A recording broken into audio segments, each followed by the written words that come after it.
We may not have been able to solve the equation these days, but Sheryl Sandberg warns women about scaling back professionally before they even begin. Her book is a prescription for women to get ahead.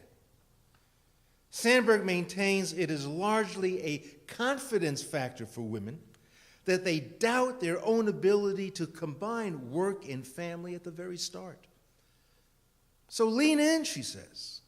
Don't edge yourself out of a plum assignment before you even have a baby. Her theory insists that if you lean in, that you feel capable of juggling work and family and thereby succeed professionally, you're in a much better position to return to work when you feel that the time is right. Right now, women face a high price for dropping out of the labor force, even for a relatively brief period. So Warren Buffett, in this essay this week, echoes Sandberg. He wrote, "Too many women continue to impose limitations on themselves, talking themselves out of achieving their potential. I've had some firsthand experience. Among the scores of brilliant and interesting women I've known is the late Katharine Graham, always one of the controlling shareholders and finally CEO of the Washington Post. Kay knew she was intelligent, but she had been brainwashed. I don't like that word, but it's appropriate. Brainwashed by her mother, husband, and who knows who else to believe that men were superior, particularly in business." Sandberg, the chief operating officer at Facebook, focuses a lot on women's insecurities. She cites the story of Virginia Rometty, the first female CEO at IBM. As Sandberg tells it, Rometty was offered a big job early on in her career, but she worried she might not have the proper experience. So she told the recruiter she would have to think it over. And when she discussed the offer with her husband, he pointed out, "Do you think a man would have answered that question in that way?" Sheryl Sandberg repeatedly asked, what would you do if you weren't afraid? Sandberg presents a helpful image for women who fear that professional success is forever elusive because they will fall too far behind when they have children. Sandberg says of the career world, it's a jungle gym, not a ladder. A jungle gym, not a ladder. It all comes down to confidence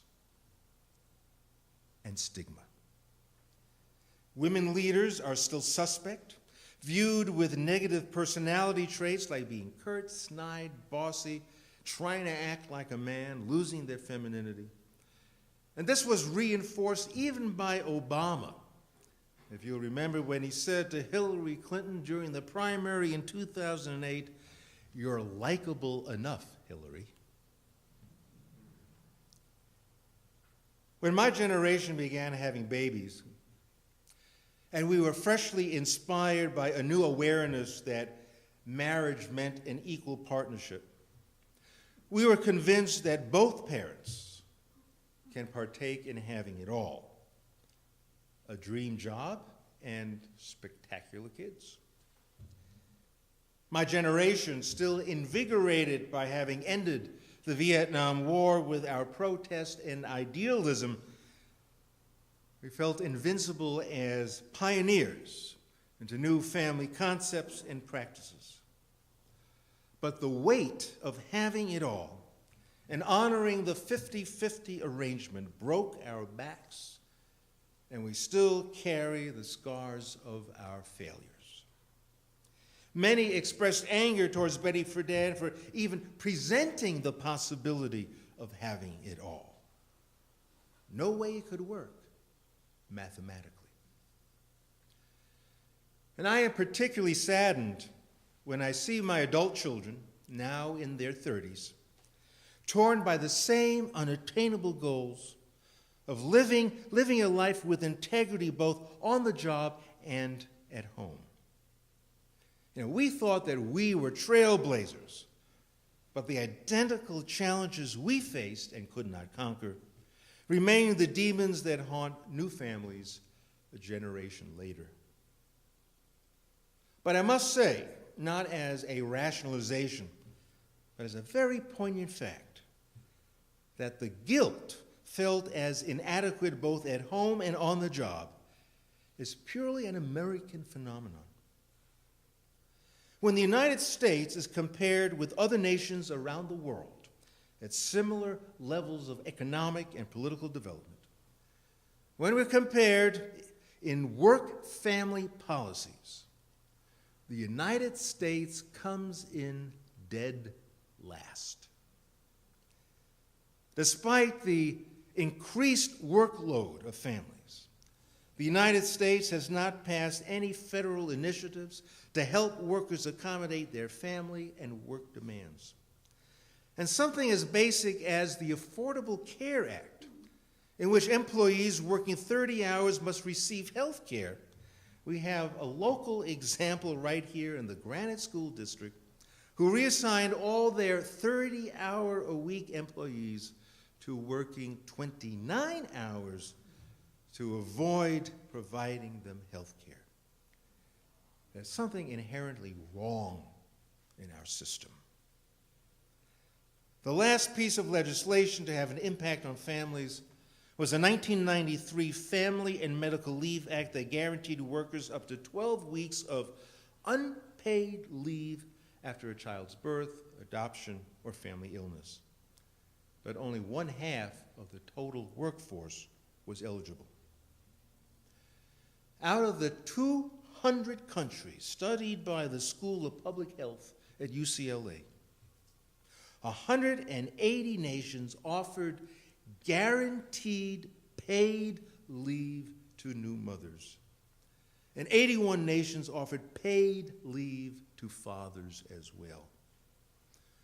Furthermore, 175 countries mandate paid annual leave for workers, and 162 nations limit the maximum length of the work week.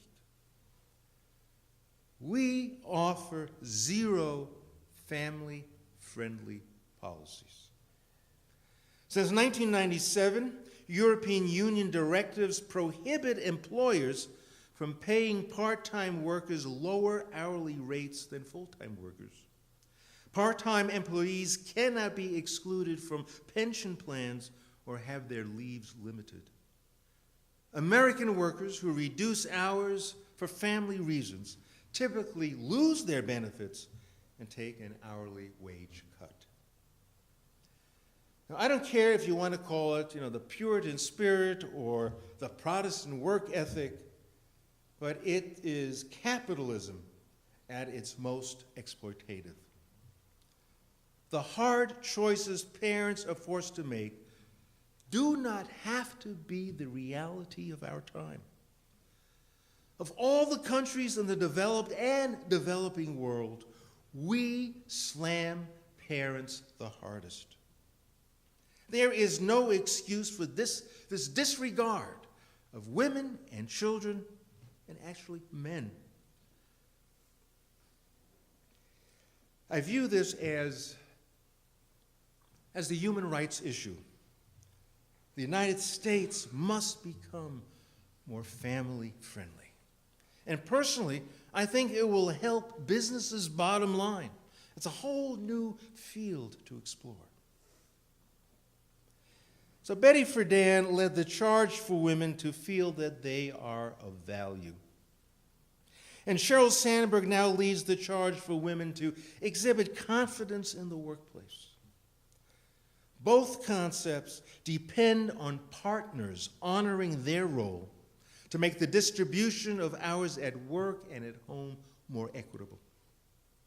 Partners are screaming they're ready to do this. Unfortunately, it takes more than just a willingness or a certain spirit between partners to be successful. Alas, it is political after all. Our country is dead last in the world in establishing family-friendly policies. New laws must be passed by our government in order to keep families intact, to keep families solvent, and to keep families functioning to provide a better future for the generations to come. So be it. Can we conclude our service turning our hymn books, please, to number 409?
As we extinguish the chalice, why not conclude with the same words Warren Buffett concluded his essay?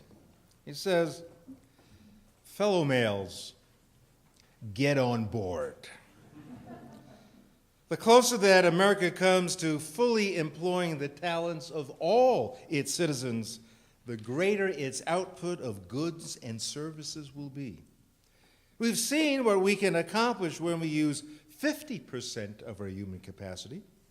If you visualize what 100% can do for you, you'll join me as an unbridled optimist about America's future.